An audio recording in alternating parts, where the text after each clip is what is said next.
ಸಮಸ್ತ ವಕೀಲ ಬಾಂಧವರಿಗೆ ವಕೀಲ ದಿನಾಚರಣೆಯ ಶುಭಾಶಯಗಳು. ಜನಸಾಮಾನ್ಯವಾಗಿ ಎಲ್ಲರಿಗೂ ಗೊತ್ತಿರೋ ಪ್ರಕಾರ ಲಾಯರ್ಗಳು, ಅಡ್ವೊಕೇಟು ಅಥವಾ ಬ್ಯಾರಿಸ್ಟರ್ ಅಂತೇಳಿ ಬಳಕೆ ಮಾಡ್ತಾರೆ.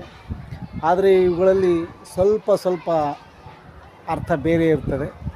ಅದೇನಪ್ಪ ಅಂದರೆ, ಲಾಯರ್ ಅಂದರೆ 3 ವರ್ಷ ಅಥವಾ 5 ವರ್ಷ ಯಾರು ಲಾ ಡಿಗ್ರಿ ತೊಗೊಂಡಿರ್ತೀರಿ ಅಂಥವರು ಲಾಯರ್ ಅನ್ಸ್ಕೋತಾರೆ.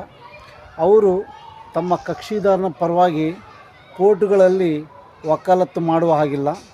ಅವರೇನಿದ್ದರೂ ದೊಡ್ಡ ಕಂಪನಿಗಳಲ್ಲಿ ಲೀಗಲ್ಲಾಗಿ ತಮ್ಮ ಸೇವೆಯನ್ನು ಸಲ್ಲಿಸ್ಬೋದು. ಅಡ್ವೊಕೇಟ್ ಅಂದರೆ ಆಲ್ ಇಂಡಿಯಾ ಬಾರ್ ಕೌನ್ಸಿಲಿಂದ ಒಂದು ನಂಬರ್ ಬಂದಿರ್ತದೆ, ಅವರು ಅಡ್ವೊಕೇಟ್ ಅಂತಾರೆ. ಅವರು ತಮ್ಮ ಕಕ್ಷಿದಾರನ ಪರವಾಗಿ ಕೋರ್ಟಲ್ಲಿ ವಾದ ಮಂಡಿಸ್ಬೋದು. ಇನ್ನು ಬ್ಯಾರಿಸ್ಟರ್ ಅಂದರೆ ಸೌತ್ ಆಫ್ರಿಕಾ ಮತ್ತು ಇಂಗ್ಲೆಂಡಿಂದ ಯಾರು ಲಾ ಪದವಿ ಪಡ್ಕೊಂಡು ಬಂದಿರ್ತೀರಿ, ಅವರು ಬ್ಯಾರಿಸ್ಟರ್ ಎಕ್ಲಾ ಅಂಥೇಳಿ ಡಿಗ್ರಿ ಸಿಕ್ಕಿರುತ್ತೆ ಅವರಿಗೆ. ಅವರನ್ನು ದೊಡ್ಡ ಕೋರ್ಟ್ಗಳಲ್ಲಿ ಅವರನ್ನು ಆ ಬ್ಯಾರಿಸ್ಟರ್ ಅಂಥೇಳಿ ಸಂಬೋಧನೆ ಮಾಡ್ತಾರೆ. ನಮಸ್ಕಾರ.